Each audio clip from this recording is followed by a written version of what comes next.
आनंद जी, ये जो घटना है, पिछड़ी जाति की जनगणना कल आई है, कल से हंगामा मचा हुआ है। क्या ये ध्यान बटाने की कोशिश है, डराने की कोशिश है, या कुछ और है? धन्यवाद संजय जी। और विषय इम्पोर्टेंट था और आपने जल्दी इसको उठा लिया, अच्छी बात। मैं दो तीन चीजें जो जो आपने कही उसको थोड़ा और विस्तार दे दूं। देखिए, पहली चीज आपने कहा कि ये जो सारा मामला है ये अगस्त में एक चाइना की फंडिंग की बात चल रही, 2 साल से चल रही है और उसमें बार बार आरोप ये लगाते हैं कि इसमें कांग्रेस के कुछ लीडर और न्यूज क्लिक को इसमें पैसा मिला है। जैसा आपने सही कहा कि भाई अगर आरोप लगा है तो जांच करो, और जिसने भी जो सजा जो काम किया है, और खास करके अगर चाइना के साथ किया है तो उसको 4 बार, और मतलब अगर उसको 2 साल की सजा होती है तो 8 साल की कर दो। लेकिन लेकिन जो नैरेटिव बनाने की कोशिश होती है, उस समय इस देश के जो गृह मंत्री है उनका लड़का जय शाह साहब, बीसीसीआई के जो भी है कर्ता धर्ता, कहीं ना कहीं बीसीसीआई भी जांच कराए। बीसीसीआई की भी कुछ वर्ल्ड कप को चाइना की कंपनीज ने वो किया है, टाइटल स्पॉन्सरशिप किया है। तो अगर न्यूज क्लिक में पैसा देना जिसको कहते हैं गलत है, तो बीसीसीआई को भी पैसा देना गलत है। और बीसीसीआई को आप इससे बाहर कैसे रख सकते हैं? मैं बात सिर्फ इसलिए कह रहा हूं कि एक दूसरे से कंपैरिजन जरूरी है और ये लोगों को समझना जरूरी है। दूसरा, संसद के अंदर बैठ के आपको, चूंकि प्रिविलेज का एक कवच आपके ऊपर होता है कि आप कैसी भी गाली दें। हाल के दिनों में देखा गया, रमेश बिधूड़ी ने खूब गालियां दी, और उसके बाद कुछ इसलिए नहीं हो सकता है कि उनके पास वो प्रिविलेज का कवर है। आप संसद के अंदर कुछ करेंगे तो उसका ना एफआईआर हो सकती है, ना उस पर कोई कार्रवाई हो सकती है। यही काम निशिकांत दुबे ने किया था। वो बार बार संसद के अंदर बोलते हैं, बाहर नहीं बोलते हैं। उनको कई बार चैलेंज किया कांग्रेस के लोगों ने कि भाई बाहर भी बोल के दिखाओ ना, बोलो बाहर। तो बाहर नहीं बोलेंगे, संसद के अंदर बोलेंगे, क्योंकि वहां प्रिविलेज का आपको एक कवच है आपके पास। मुझे एक दो तीन चीजें मैं इसलिए कर दूं स्पष्ट। जिन लोगों के ऊपर ये अभी अभी उसको कार्रवाई कहिए, पूछताछ कहिए। हाँ, मैं एक चीज और कह दूं, जो आप कह रहे हैं कि केवल यही नहीं होता है संजय जी। आज हम इतना ज्यादा अपने फोन पे डिपेंडेंट हैं कि घर के जो काम है, ओटीपी आता है भाई, 20 चीजों का ओटीपी आता है। आपके माता पिता, आप क्या मुझे नहीं मालूम, लेकिन बहुत से लोगों के रिमोट में अगर मदर फादर हैं तो उनकी देखभाल वो कैमरे से रहती है, और ये बहुत आम है घरों में। ये कोई मैं ऐसी अद्भुत बात नहीं कह रहा हूं। मैं जिस उम्र में हूं, अगर मेरे सास ससुर, मेरे माता पिता, 4 लोग ऐसे हैं जिनके बारे में आप कंसर्न रहते हैं, तो ये सारी चीजें उसी पे रहती हैं, और वो आप उसी के साथ कर सकते हैं। मैं अभी उस पर नहीं जा रहा हूं, वो करना चाहिए नहीं करना चाहिए, भाई इनके मन में जो आएगा वो करेंगे। मैं अब आ जाऊं कि जो लोगों के ऊपर कार्रवाई हुई है, चाहे वो अभिसार हो, चाहे भाषा सिंह हो, रमलेश हो, प्रवीर पुरकायस्थ हो, गीता हरिहरन हो, अनोदय चक्रवर्ती हो, सुरेया, ये कोई भी आपको अचंभित नहीं करती। आपको कल के दिन अगर अचंभा होता कि अगर अंजना ओम कश्यप, चित्रा त्रिपाठी, इन लोगों के ऊपर हो जाता, तो आपको लगा भाई ये क्या हुआ, देश में ये क्या हो गया।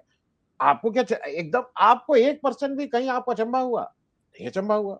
अगर कल सुधीर चौधरी के यहाँ ये कार्रवाई हो जाएगी, भाई उनको पुलिस उठाए, तो आपको अरे भाई ये क्या हो गया देश में। तो इसलिए कोई अचंभित होने की बात नहीं।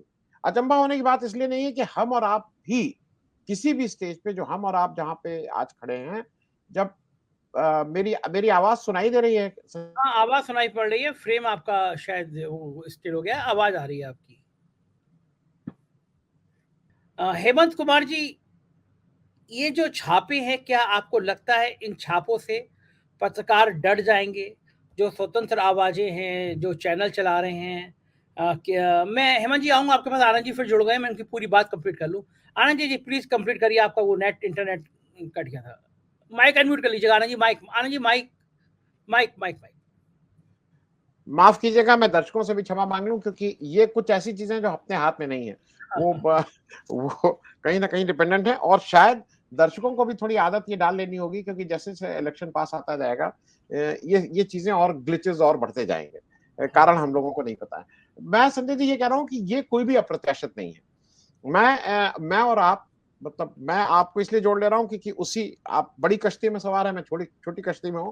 लेकिन जब रात में हम लोग ऑफिस बंद करते हैं तो हमें पता नहीं रहता है कि दूसरे दिन सुबह हमारा दफ्तर खुलेगा कि नहीं खुलेगा। मैं इसको सार्वजनिक रूप से वो कर रहा हूं। लेकिन ये भी तय है कि अगर आपके ऊपर, मेरे ऊपर, या किसी के ऊपर छापा पड़ता है तो लोगों को अप्रत्याशित नहीं लगेगा।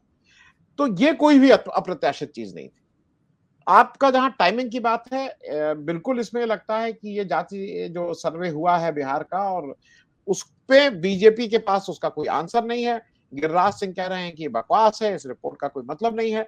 वो अपना कहते रहे हैं, लेकिन इस रिपोर्ट का मतलब है, क्योंकि ये रिपोर्ट अब मेरे ख्याल से मंडल 2 के रूप में एक नए आयाम को वो कर रही है। खैर, मैं उस पे अभी नहीं जाऊंगा, मैं एक दो चीजें और बोल दूं। मैं एक चीज ये कह दूं कि जितना ये, मुझे ऐसा लगता है कि जितना ज्यादा ये इस तरह की रेड करते हैं, उतने रवीश कुमार, उतने सोहित मिश्रा, उतने अभिसार, उतने पुण्य प्रसून, उतने अजीत अंजुम और तैयार होते जाते हैं, क्योंकि ये कहीं ना कहीं एक मोटिवेशनल भी होता है, एक एग्जाम्पल, क्योंकि वो बहुत बड़े आदमी है, उनका नाम के साथ एग्जाम्पल देना ठीक नहीं, लेकिन फिर भी मैं उस नाम ले रहा हूं। भगत सिंह तो चाहते तो वो कोई, उन्होंने हत्या करने के राजस्थान है, उन्होंने कहा कि मैं तो भाई तुम्हें सुनाना चाहता था कि तुम्हारे तक आवाज पहुंचे, इसलिए मैंने किया और खुद अरेस्ट करवाया। भगत सिंह का ये बिल्कुल साफ था कि अगर मर्सी पिटीशन उनके पिताजी ने लिखी थी, अगर वो उसको मान जाते तो शायद मर्सी पिटीशन में छूट भी जाते, लेकिन उन्होंने चुना ये कि वो उसमें शहीद होंगे। तो उसकी वजह से कितना देश में मोटिवेट हुए। तो आज ये सारे लोग, मैं ये नहीं कह रहा हूं कि वो भगत सिंह का काम कर रहे हैं, लेकिन अपनी स्वेच्छा से एक ऑप्शन मेरे पास भी, मेरे पास आपके पास ये ऑप्शन है कि आप मेन स्ट्रीम मीडिया के साथ चले जाइए। आज आप किसी भी टीवी चैनल पे चले जाइए, कहिए कि भाई अपना चैनल ना भी चलाइए, आप कहिए कि जो भी आपको इससे बचता होगा उससे कई गुना ज्यादा वो आपको उसकी तनख्वाह दे देंगे, आप उसमें चले जाइए। ये ऑप्शन हम जितने लोग यहाँ बैठे हैं सबके पास है, लेकिन उस ऑप्शन को छोड़ के एक इस जद्दोजहद में अगर रोज पड़े हैं तो उसका कोई, केवल वो पत्रकार धर्म का निर्वाह नहीं कर रहे हैं, मुझे लग रहा है कि मैं उस राष्ट्र धर्म का निर्वाह कर रहा हूं। और मैं जो बार बार कहता हूं कि कहीं ना कहीं मुझे ऐसा लगता है कि राष्ट्र के प्रति ये जिम्मेदारी है। अगर मुझे ऐसा लग रहा है कि ये कुछ गलत हो रहा है इस देश में, इस समाज में, इसके यहाँ के लोगों के रहने वालों के साथ, तो मुझे उसमें, मैं पत्रकार हूं चाह रहा हूं, मुझे उसकी आवाज को उठाना चाहिए। मैं दो तीन चीजें इसलिए इसमें और जोड़ दूं। जो डेस्परेशन इस समय मोदी जी का हो गया है वो अजीब सा है। मोदी जी कन्हैया लाल की कल बात जाके राजस्थान में करते हैं, और ये मैं इसलिए कह रहा हूं ये ओछी बात थी। अगर आप कन्हैया लाल की बात करते हैं और अगर आप ये कहते हैं कि कन्हैया लाल को जिस तरह से राजस्थान में मारा गया, तो आपको नूपुर शर्मा की भी बात करनी पड़ेगी। कन्हैया लाल को जो दो मुसलमान युवकों ने आके मारा, उन्होंने रात में सपना देख के नहीं मारा, उन्होंने भाजपा की एक मेंबर ने उनके जो पैगंबर साहब हैं, जो भी, उनको उनके बारे में अपशब्द बोला, दो लोगों को गुस्सा आया, जाके उनके साथ गलत किया, और जो गलत था। अब उसके बाद अशोक गहलोत की जिम्मेदारी तब बनती अगर वो उनको प्रोटेक्शन देते, जैसे आपकी बहुत सी सरकारें देती हैं। मोनू नेसर को जैसा प्रोटेक्शन मिलता है, बिल्किस बानो के हत्यारों को जैसा प्रोटेक्शन मिलता है, अगर इस तरह का प्रोटेक्शन आपके यहां से दिया, आप अशोक गहलोत देते, तो अशोक गहलोत और राजस्थान सरकार बिल्कुल कटघरे में थी।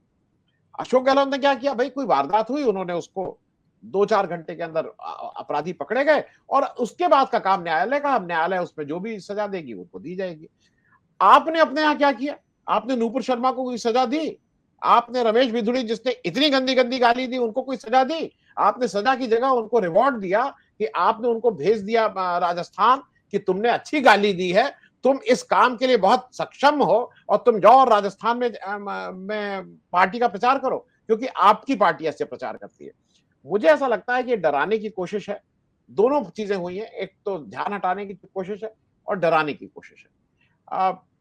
एक और तीसरी चीज है जो हम और आप भी, देखिए मैं इसलिए इसको फिर से इस मंच से बोल रहा हूं, बहुत से लोग आते हैं फंड देने के लिए कि भाई विदेश में है, हम इतना पैसा, हम लोग नहीं लेते हैं।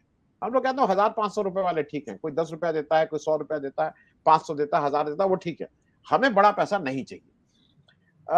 बड़ा पैसा नहीं चाहिए, उसका एक बड़ा कारण ये भी है कि ये सब है, और ये भी है कि अगर कोई बड़ा पैसा दे रहा है तो हम उसका बैकग्राउंड चेक नहीं कर सकते हैं। आज की तारीख में अगर मुझे कोई जो 100 रुपया भी दे रहा है, मैं उसका बैकग्राउंड चेक नहीं कर सकता हूँ।